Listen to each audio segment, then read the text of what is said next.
Early as वाले लोग हैं, उनका कहना है कि सर मैं जब भी फर्स्ट आउटकम जाता हूँ, अगर पार्टनर के पास जाता हूँ, तो I usually eject out, I usually masturbate and then go.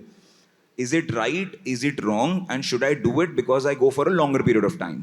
But ये गलत है. ओवर यूज, मिस यूज या इस चीज को आधार बना लेना वो नुकसान का विषय बन सकता है हमारे लिए, लेकिन अभी ध्यान नहीं, अभी समझ नहीं आएगा, क्योंकि अर्ली एज है, ग्रोथ एज है, और 24 साल 25 साल पे भी ग्रोथ दिख रही है आजकल. एडोलेसेंट एज 30 इयर्स तक आ गई है.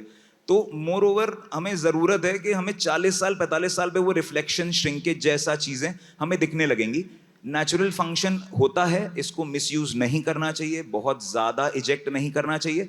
अल्टीमेटली आपका एक हार्मोन है, और सबसे लास्ट में ब्लड के बहुत सारे स्टेप्स की प्रोसेसेस के बाद ये हार्मोन बनता है, स्पर्म बनता है. हमें इसको ऑब्वियसली पार्टनर के साथ में आप एंजॉय या अपनी एक्टिविटीज को लाइव रख सकते हो, but self stimulation, over self stimulation is bad. Self stimulation is not bad.